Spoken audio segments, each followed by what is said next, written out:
Muy buenas a todos, ¿qué tal? Bienvenidos al canal y bienvenidos a un nuevo vídeo de charla y tertulia donde, vamos a hacer un repasito a una de las etapas más aclamadas de Spider-Man, un personaje que me gusta mucho, que sé que a muchos de vosotros también os entusiasma, y hablaremos de la etapa moderna de Straczynski, o por lo menos empezaremos a hablar de ella, porque pretendo dividir todo esto en varios vídeos, estos vídeos de historia Marvel que hemos empezado, analizando un poquito esa historia y habituándonos a ese ambiente más podcast. Pero bueno, vamos a ver cómo esto supuso un primer paso de un largo camino, como es esa etapa de Straczynski. Y antes de nada vamos a situarnos en un gran contexto histórico. Y es que durante buena parte de los años 90 Marvel Comics buscó la manera de devolverle esa gloria perdida a su personaje, a Spider-Man. El Trepamuros siempre había sido el personaje más popular, icono de la Casa de las Ideas, un referente. Todo esto además se vio propulsado en las etapas más modernas gracias a las versiones cinematográficas, a las muchas versiones cinematográficas que ha tenido. Pero desde el principio Spider-Man era el objeto fetiche de Marvel. Y bueno, es verdad que desde finales de la década anterior, coincidiendo con la decisión de casar al personaje, había ido perdiendo impulso, ese fanatismo. Incluso, había perdido el favor del público. Pues bien, tras muchas decisiones y muchas decisiones equivocadas, la factoría Stan Lee Marvel acertó cuando dio con la fórmula maestra. La fórmula consistía en un extraordinario equipo creativo, configurado sobre todo por ese guión de Straczynski que marcaría el retorno, el resurgir de una de las etapas más icónicas y aclamadas de Spider-Man. Y bueno, empezando por el principio, hay que decir que todo comenzó con la llegada de Joe Quesada a la dirección de Marvel. Su misión era que Spider-Man tenía que ser totalmente arreglado. Como hemos hablado en otros vídeos, todo esto comenzó con el proyecto de Marvel Knight, donde marcarían historias de entrada fácil para el lector, casi con un ambiente autoconclusivo y que no guardasen mucha relación con el resto de series, que no fuese un lío, básicamente. Pues bien, para hacerlo puso al frente de la franquicia al mejor editor del momento. Ese era Axel Alonso. Axel Alonso era una persona que había contado con grandes logros dentro del sello Vértigo de DC Comics, ya que había puesto en las librerías algunos de los títulos revolucionarios, muy desafiantes e incluso imprescindibles dentro de las librerías de cada uno de vosotros. Y es que Alonso concentró todos sus esfuerzos en la serie fundamental de Amazing Spider-Man y decidió poner a cargo a un guionista de peso. Ese guionista fue Joe Michael Straczynski, creador de la teleserie Babylon 5. Y ahora pasaría a este mundo de los cómics con el personaje más destacado de Marvel, como digo, Spider-Man. Pues bien, Straczynski se había posicionado como un fan incondicionado de los cómics, y es que ya había creado Racing Start o Midnight Nation y servía como ejemplo de la clase de autor que era. En aquel momento la factoría arrastraba, como digo, una merecida fama de interferencias literarias, como que metía mucho el dedo en las historias de los autores. Y ahí se tomó un cambio, o podemos decirlo, un mediano punto de inflexión entre autor y editor, o autor y propia editorial. Y es que fue necesario que el propio Joe Quesada se comprometiera con Joe Michael Straczynski en que no tocaría ni una sola línea de los libretos y que aceptaría cada decisión que tomase el guionista en esta historia. El escritor recordaba a Spider-Man como uno de los grandes héroes de su adolescencia y quería revivir todo ese aspecto. Un Spider-Man juvenil, un Spider-Man serio, pero con ese ambiente quizá más ochentero del personaje. También recordando y aclamando muchísimo las etapas o los años más dorados del mismo, como fueron los de Stan Lee, John Romita, Gerry Conway o Hill Game. Y bueno, autores que eran conscientes de la importancia del mito, que elaboraron aventuras con una resonancia más allá del mero entretenimiento y que apoyaban sus historias sobre sólidas tramas y diálogos bastante ingeniosos, diálogos que pese a que fuesen sencillos no aburrían.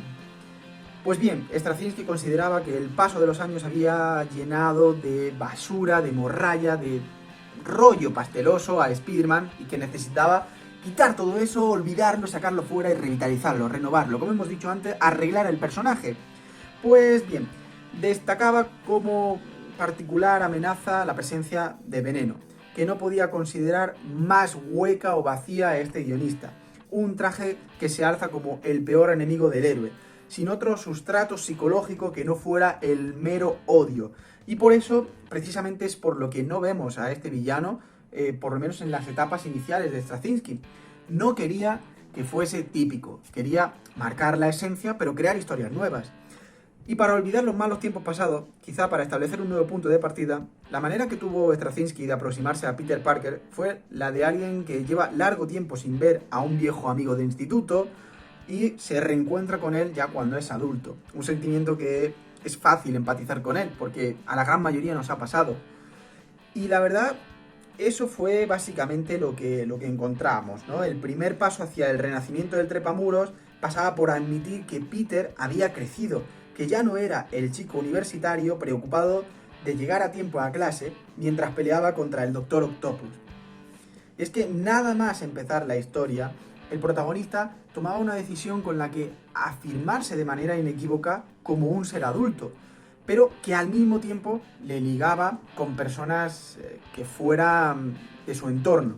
Straczynski se incorporó a la serie de Amazing Spider-Man en el año 2001 y apenas unos meses de que el trepamuros estuviera en el centro de todo, gracias al estreno de esa película que todos vimos, ¿no? De Tobey Maguire y demás, pues al final la etapa se acabó extendiendo durante 7 años. O sea, se dice rápido, pero teníamos 7 años de Straczynski.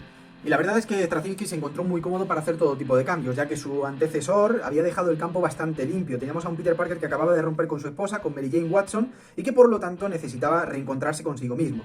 Estaba dispuesto a manejar un rico elenco de secundarios, tenía a su disposición de hecho bastantes personajes para tratarlos como quisiera, siempre y cuando respetando un poquito los cánones establecidos previamente, pero estaba a total disposición. Y además el entorno laboral del protagonista, que también era algo a explotar. Como hemos dicho, tratábamos ahora a un Peter Parker más adulto o entrando en ese ámbito adulto. Y luego posteriormente iría ampliando ese círculo y tratar pues a Tía May, personaje que al final se acaba tocando sí o sí, y posicionarla en un lugar preferente. Una Tía May que no tenía nada que ver con la anciana despistada que veíamos antaño, sino que pronto figuró como el personaje de reparto favorito de los seguidores. De hecho, básicamente tenía muchísimo peso y además teníamos como posteriormente en esa etapa de Marvel Knight a Mark Millar protagonizaba una serie donde la excusa de la trama claramente es Tía May. Pues bien, por su parte aquí teníamos en el primer inicio al dibujante John Romita Jr. Se tomó el trabajo como un auténtico reto que le obligaba a llevar sus habilidades gráficamente al límite. Y además es que yo creo que Romita Jr. aquí tenía un peso añadido. Y es que una de las etapas mejor hechas, mejor elaboradas, más aclamadas, más bonitas que se han hecho de Spider-Man es la etapa dibujada por su padre, Romita Sr. Y es que, bueno, Romita reformuló la manera de narrar historias, tiene un estilo gráfico, una narrativa visual perfecta. Puede que estéticamente no sea lo más bonito, pero esas composiciones de página, esos actos de lucha son tremendamente preciosos. Y alteró las claves gráficas a las que venía acudiendo el cómic en aquello entonces. Pues bien, como digo, el primer volumen o ese primer arco titulado Vuelta a casa recoge el primer arco desarrollado por Michael Straczynski, que es básicamente una impresionante aventura que lanzó al personaje a esa modernidad y señaló su rumbo hacia el siglo XXI. Los superhéroes son iconos que viven una interminable cadena de aventuras sin fin, precisan de puntos de enganche que permitan incorporar a nuevas generaciones y reafirmar a las que ya están.